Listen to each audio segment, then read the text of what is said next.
Olá, eu sou o professor Rodrigo Pereira. Nessa terceira e última unidade da disciplina História da Sociologia, abordaremos a sociologia contemporânea, a sociologia no Brasil e as interfaces entre a juventude e a sociologia. Nosso objetivo é apresentar uma visão panorâmica dos novos pressupostos da emergência de uma sociologia internacionalizada e suas interfaces no Brasil e na compreensão da juventude. Se até a década de 60 podíamos falar em uma sociologia por países, após essa década, tendo em vista um processo significativo de circulação de informações através dos mais variados meios de comunicação, pode-se dizer que os principais cientistas sociais e a literatura sociológica se tornaram globalizados. Mas essa sociologia contemporânea possui ainda uma relação significativa com as grandes vertentes do pensamento sociológico tradicional: o pensamento marxista, o pensamento de Durkheim e o pensamento weberiano. Essas vertentes inspiraram outros tantos pensadores que, refletindo suas realidades e mesclando ou não contribuições de diferentes linhas teóricas, criando inclusive uma série de conceitos novos, demonstraram as possibilidades e a diversidade do pensamento sociológico, fazendo com que a sociologia avançasse no processo de compreensão da realidade contemporânea. Dentre esses autores, destacam-se Habermas, Bourdieu, Giddens, Bauman, Mésaros. Conhecer as produções desses autores é uma tarefa importante para quem quer se aprofundar na sociologia contemporânea. Já no Brasil, a sociologia se desenvolveu desde seus primórdios, influenciada por diversos pensadores aqui relacionados e analisados, sendo que, dependendo de cada período, alguns estiveram mais presentes do que outros. Com o tempo, nossos pensadores foram realizando análises que poderíamos dizer que passaram a ter um caráter propriamente nacional. Como na França de Émile Durkheim, os primeiros passos na sociologia no Brasil, em termos institucionais, foram dados visando a presença dessa disciplina no ensino médio, como vocês já viram com a professora Edilza Sotero na disciplina Ensino de Sociologia.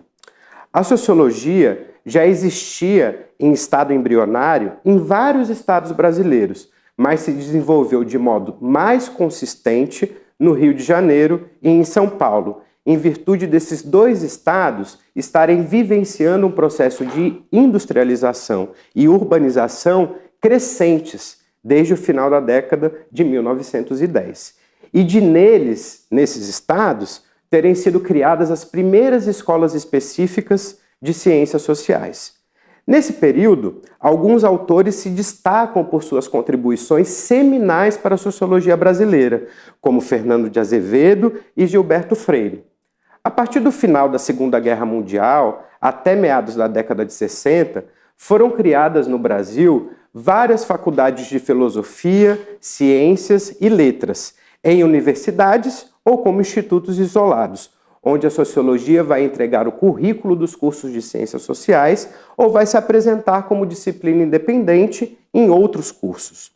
O objetivo dos cursos de ciências sociais era formar técnicos e professores capazes de produzir uma solução racional, isto é, baseada na razão e na ciência, para as questões nacionais. Nesse período, destaca-se as contribuições de Florestan Fernandes.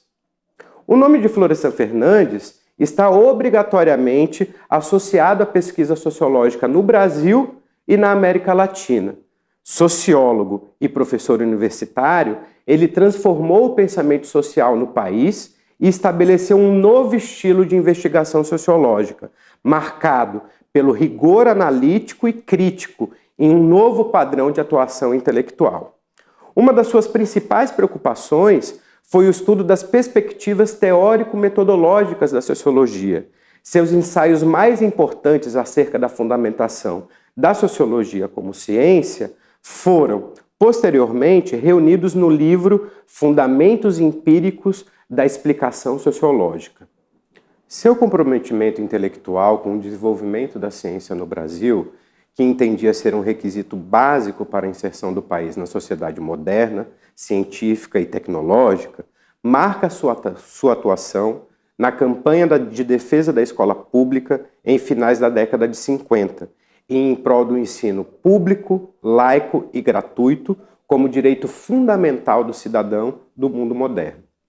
Inicialmente, no bojo dos debates em torno das reformas de base e, posteriormente, após o golpe de Estado de 64, nos termos da reforma universitária coordenada pelos militares, produziu diagnósticos substanciais sobre a situação educacional e a questão da universidade pública, identificando os obstáculos históricos e sociais ao desenvolvimento da ciência e da cultura na sociedade brasileira inserida na periferia do capitalismo monopolista. Em 1975, veio a público a obra A Revolução Burguesa no Brasil, que renovou radicalmente concepções tradicionais e contemporâneas acerca da burguesia e do desenvolvimento do capitalismo no país, mediante uma análise tecida com diferentes perspectivas teóricas da sociologia, que abre um diálogo de problemas formulados em tom weberiano com interpretações alinhadas à dialética marxista. Agora, ao final dessa unidade, nós teremos o Fórum de Discussão como atividade. Nele, nós vamos discutir as contribuições de Florestan Fernandes para a sociologia brasileira. Até lá!